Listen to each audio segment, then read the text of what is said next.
Hello, Banu.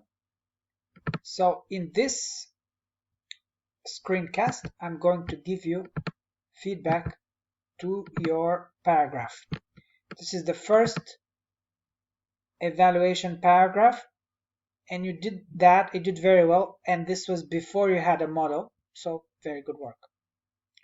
Now let me go straight into this paragraph.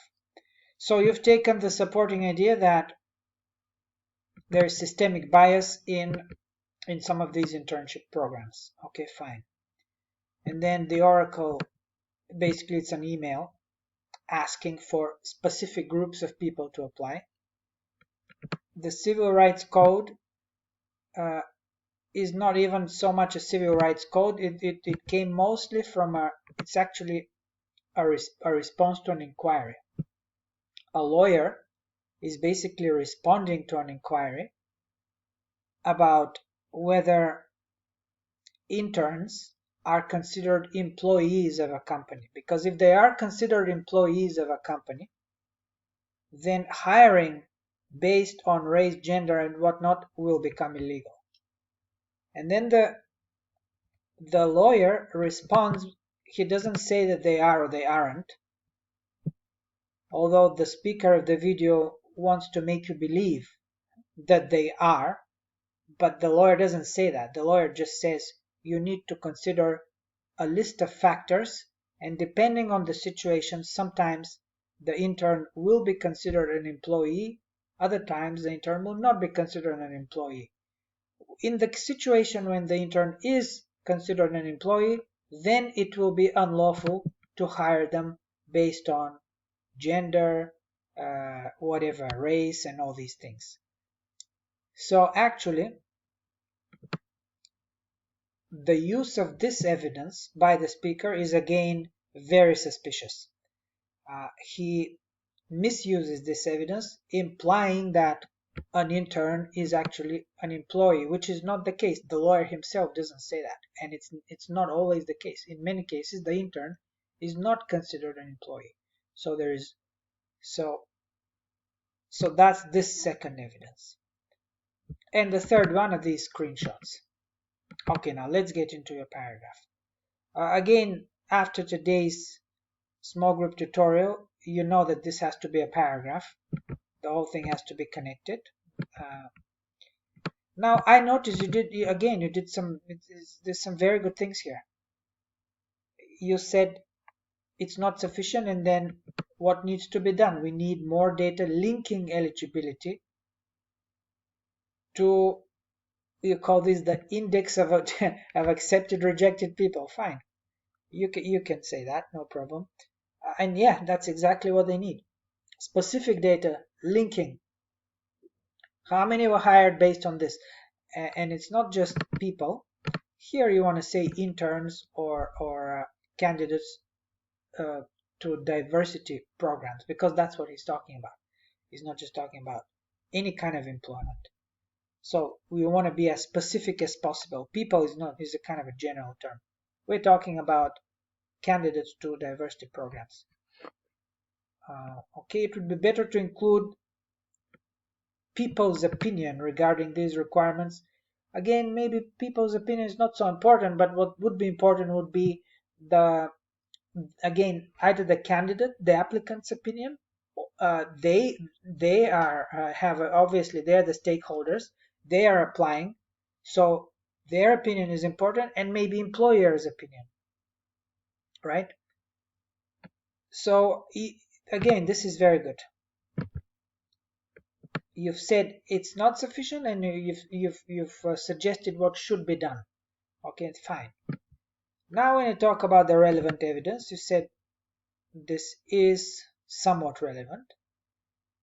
Now it actually isn't, but that's fine. It's somewhat relevant, but the somewhat is really not much, in the sense that this civil rights code,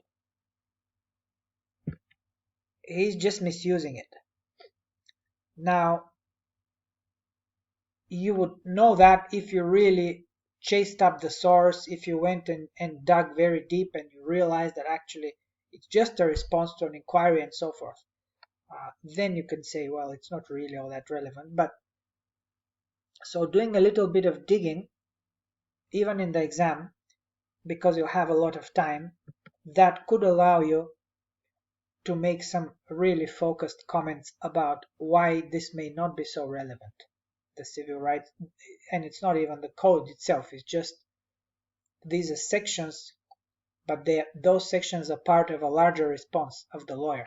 So that's what the Asian guy is showing on the screen.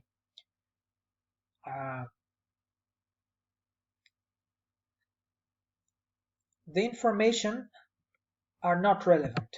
The information screens about Facebook and this are not relevant. Why?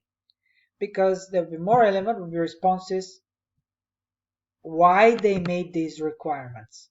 Okay, fine. You could say that. Maybe a little bit more here.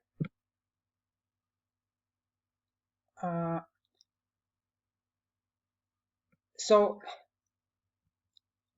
how would it be more relevant? Why they made these requirements?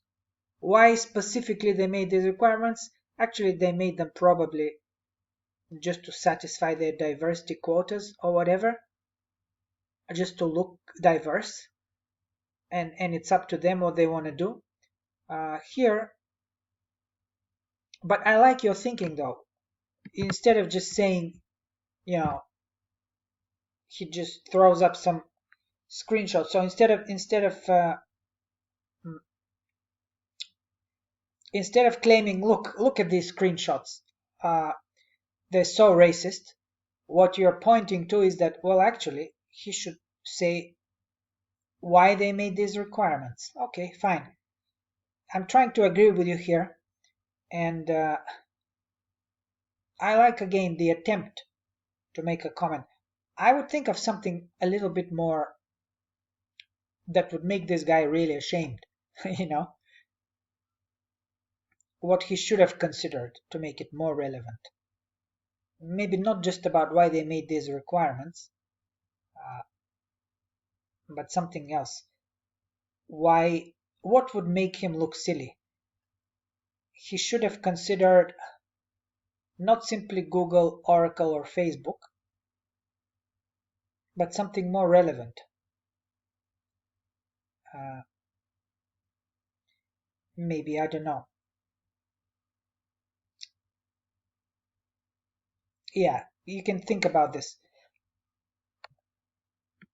It's kind of tough though. For this one, it's easier because all I have to do is just dig deeper and realize that actually he's misusing the civil rights code and it is just irrelevant. Let me see if we can think something. Here you could just say, you can attack the Oracle email by saying that it's not very relevant because it's just an email directly asking for interns. That's not really a relevant document. Maybe you could do it that way.